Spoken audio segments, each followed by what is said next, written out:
जय श्री श्याम। हारे के सहारे की जय हो। सभी भक्तों पर बाबा श्याम की कृपा ऐसे ही बनी रहे। तो दोस्तों, आज हम ऐसे भक्त की कहानी लेकर आए हैं जिस कहानी को सुनकर बाबा श्याम के प्रति आप सभी का विश्वास और भी ज़्यादा बढ़ जाएगा। तो कहानी को अंत तक ज़रूर सुनें और कमेंट करके बताएं आपको एक सत्य घटना कैसी लगी। अगर अच्छी लगी हो तो कमेंट बॉक्स में जय श्री श्याम लिखना बिल्कुल भी ना भूलें। तो चलिए ज़्यादा देर ना करते हुए कहानी को शुरू करते हैं। आज की जो कहानी है वो शाहदरा के रहने वाले एक व्यक्ति की कहानी है जिनका नाम सन्नी है। वे दो भाई हैं, दोनों की शादी हुई भी है और मम्मी पापा हैं। एक जॉइंट फैमिली है, सब एक साथ एक ही घर में रहते हैं। तो सन्नी जी की जब शादी हुई, सन्नी जी को वहाँ से कुछ दान मिला। दान का मतलब वही जो कहते हैं सब दान दहेज। दान दहेज के रूप में उन्हें कुछ पैसे वगैरह मिले, पर उन्होंने वो पैसे जो हैं खर्च नहीं किए। उनमें से उन्होंने एक भी रुपया खर्च नहीं किया। वो पैसे उन्होंने अपने बीवी और बच्चों के नाम बैंक में डाल दिए। उनमें से उन्होंने एक भी पैसा खर्च नहीं करा। सन्नी जी के दो बच्चे हैं, दोनों ही बेटे हैं। सन्नी जी एक बहुत ही सरल किस्म के इंसान है। वो ऐसे इंसान नहीं है जिन्हें बहुत जल्दी गुस्सा आ जाता है। बहुत ही सीधे इंसान है वो, लड़ाई झगड़े वाले बिल्कुल भी नहीं है। और बाबा श्याम के बहुत बड़े भक्त हैं। वो बाबा श्याम को बहुत ज़्यादा मानते हैं। महीने में 2-3 बार वो बाबा श्याम के दर्शन कर आते हैं। और आपको एक चीज़ और बता दूं, सन्नी जी जो हैं उनका अपना खुद का बिजनेस है। शूज़ का उनका बिजनेस है, शूज़ बनाते हैं वो। उनका अपना खुद का काम है बनाने का, फैक्ट्री है उनकी। तो उन्होंने एक फैक्ट्री शादरा में है उनकी, एक फैक्ट्री और उन्होंने दिल्ली में एक और डाल ली है। और जो उनके बड़े भाई हैं उनका अपना कपड़ों का बिजनेस है। तो सन्नी जी के बड़े भाई का व्यापार कुछ ज़्यादा अच्छा नहीं चल रहा था। वे थोड़े मतलब उल्टे खोपड़ी के इंसान हैं। उनका दिमाग थोड़ा ऐसा ही है, बहुत ही जल्दी डिसीजन ले लेते हैं, अपने में मगन रहते हैं। जो उनको सही लगता है वो उसी काम को करते हैं। और भगवान से उसका तो कोई दूर दूर तक लेना देना ही नहीं है। अपने बच्चों को भी वो अपने छोटे भाई से बोलने नहीं देता, उसके बच्चों के साथ भी अपने बच्चों को बोलने नहीं देता। कोई बात नहीं। फिर सन्नी जी बाबा श्याम के दरबार जाते हैं। सन्नी जी को कोई भी दिक्कत परेशानी होती है वो 2 पर्चियों पे लिखते हैं। जो भी उनको कुछ भी कोई भी फैसला लेने में दिक्कत होती है बाबा श्याम के आगे उन पर्चियों को रख देते हैं और आंख बंद करके वो एक पर्ची उठाते हैं। जो भी पर्ची निकलती है वही उनके लिए फैसला है बाबा श्याम की तरफ से। तो वो बाबा श्याम के दरबार गए। बाबा श्याम के दरबार से आया और आकर अपने भाई को प्रसाद देने लगे। तो उनका भाई कहने लग गया, किस चीज़ का प्रसाद है ये? तो वो कहने लगा कि ये खाटू श्याम बाबा का प्रसाद है। तो क्या उनका बड़ा भाई कहता है, कौन है ये खाटू श्याम जी? जब देखो खाटू श्याम जी लगाए रखता है तू। तेरे को और कुछ काम भी है? खाटू श्याम जी के पीछे लग रहा है। मैंने कई जनों से पूछा है, कोई भगवान वगवान नहीं है ये कि जो तू इसके पीछे पागल बन रहा है, और हमें नहीं खाना तेरा कोई भी प्रसाद वरसाद। तो उसने कहा, कोई बात नहीं भैया, अगर आपको लगता है कि वो कोई नहीं है तो कोई बात नहीं। जिन लोगों से आपने पूछा है शायद उनको भी जो भी लगता है ठीक है, लेकिन मेरे लिए वो मेरे भगवान है। तो जब भी उनकी वाइफ बोलती हैं, कोमल जी कहती हैं, नहीं, हमारे भगवान के बारे में किसी को बोलने का कोई अधिकार नहीं है। खाटू श्याम बाबा हमारे सब कुछ है। तभी उनकी बड़े भाई की वाइफ भी बोल पड़ती हैं। दोनों में थोड़ी बहुत बहस हो जाती है। बहस होने के बाद दोनों अपने अपने कमरों में चले जाते हैं। अब जो इनके छोटे वाले भाई हैं, इनका काम काफ़ी ज़्यादा अच्छा चल रहा था। तो इन्होंने अपने घर से कुछ दूरी पर एक प्लॉट ख़रीदा था, करीब 500 गज का। और जिसमें ये रह रहे हैं प्लॉट वो भी बढ़िया था, वो 100-150 गज का था।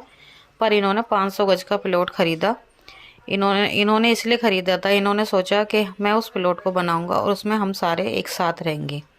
मतलब इनके भैया भाभी भी, इनके मम्मी पापा भी। तो कोई बात नहीं। तो ये फिर से बाबा श्याम के दरबार गए।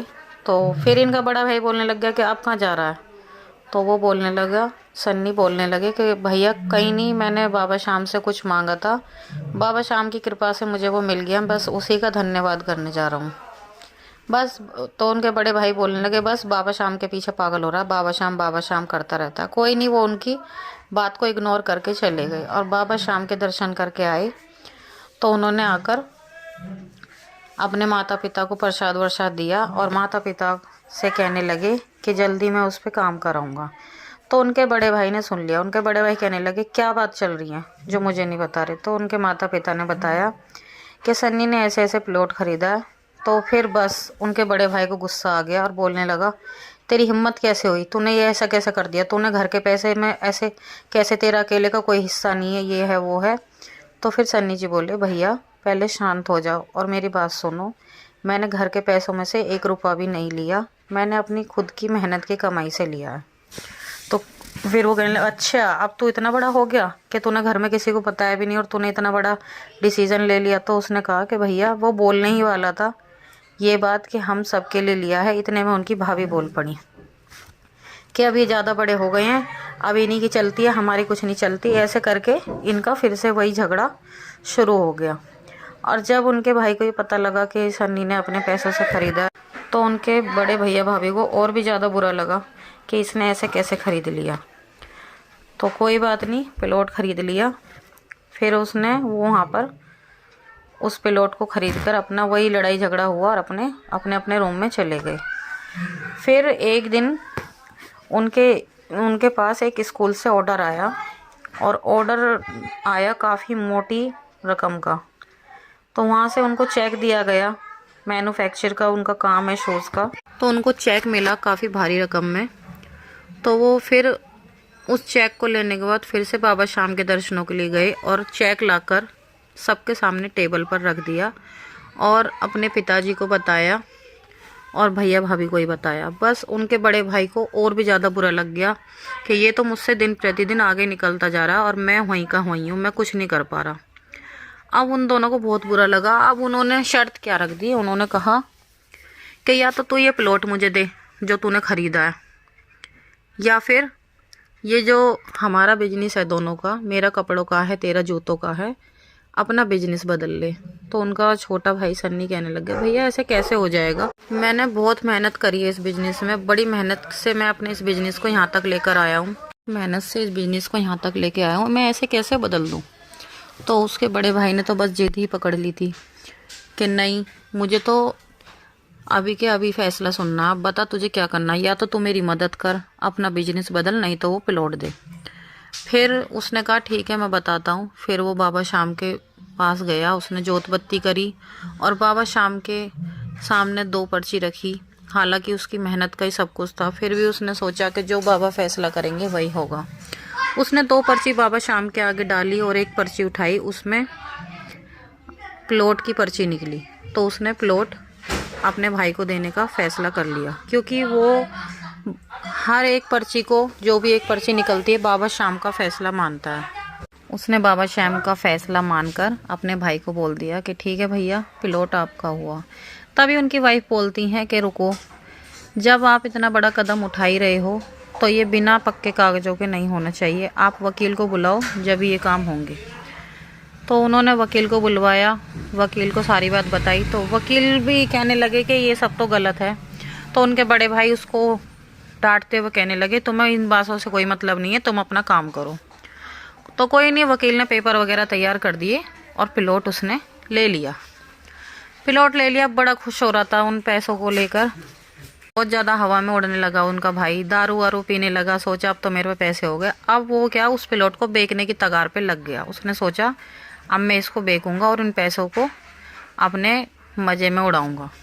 बेचने लग गया। अब ये मान लो वो 500 गज का प्लॉट था, मानो उसकी कीमत 100 रुपये की थी, 100 से वो 70 में बेचने लगा, पर उसका कोई ग्राहक नहीं आया। ऐसे ही करते करते वो 50 पे आ गए, तब भी कोई ग्राहक नहीं आया। यहाँ तक को वो इतना ज़्यादा गिर चुका था कि 30 रुपये तक देने को तैयार हो गया, पर जब भी कोई ग्राहक नहीं आया। फिर उनके पास, उसके बड़े भाई के पास अचानक से एक फ़ोन आता है और वो कहते हैं कि आप अपना प्लॉट बेचना चाहते हो। वो कहते हैं हाँ। तो उसने कहा हम 40 रुपये में ले लेंगे। तो वो प्लॉट की रजिस्ट्री वगैरह हुई, सारे काम हो गए। तब फिर से उनके बड़े सन्नी जी ने फिर से 2 पर्ची डाली और बाबा से पूछा। तो बाबा ने कहा अब बस, अब तुझे साइन नहीं करना। तो फिर सन्नी बोले कि बस भैया अब मुझे अपना मुंह खोलना ही पड़ेगा, अब मुझे बाबा ने परमिशन दे दी, तुमने सारी हदें पार कर दी है, लेकिन अब बस तुम इतना ज़्यादा गिर चुके मुझसे, तुमने वो प्लॉट ले लिया, लेकिन मैंने फिर से वही प्लॉट खरीद लिया, क्योंकि सन्नी जी ने वो प्लॉट अपने साले के नाम से खरीदा था। अब उसका जो बड़ा भाई बेवकूफ़ मूर्ख आदमी जिसने बेचा, उसे क्या पता कि वो कौन है, उसे तो बस बेचने से मतलब था। उस दिन से उसकी तो सन्नी जी ने कह दिया कि भैया आप मेरे से बड़े हो और हमेशा बड़े ही रहोगे, आपसे मैं हाथ जोड़ के विनती कर रहा हूँ कि आज से तुम्हारा और मेरा कोई नाता नहीं है। अब हम तुम्हारे साथ एक साथ नहीं रह सकते, और मैं माता पिता को अपने साथ रखूँगा, जहाँ भी रहूँगा मैं माता पिता के साथ रहूँगा। और यही बस आज की ये कहानी यहीं पर ख़त्म होती है। आज की सत्य कहानी कैसी लगी आप सभी को बताना ज़रूर, कमेंट बॉक्स में जय श्री श्याम ज़रूर लिखना। और मिलते हैं एक और नई वीडियो के साथ, जब तक के लिए जय श्री श्याम। और हमारे चैनल को सब्सक्राइब कर बेल आइकन को प्रेस करना बिल्कुल ना भूलें, और ज़्यादा से ज़्यादा लोगों तक ये वीडियो शेयर करें ताकि लोगों को विश्वास हो बाबा श्याम पर। बाबा श्याम सच में चमत्कार करते हैं। और आप लोग कहाँ से वीडियो देख रहे हैं कमेंट बॉक्स में बताएं। अगर आप अपनी भी कोई कहानी शेयर करना चाहते हैं तो हमें कमेंट बॉक्स में अपना मोबाइल नंबर लिखें, एड्रेस बताएं, हम आपसे संपर्क करेंगे और आपसे पूछेंगे आप हमें अपनी कहानी बताना, ताकि हम आपकी भी कहानी दुनिया के सामने लेकर आएँ। जब तक के लिए जय श्री श्याम।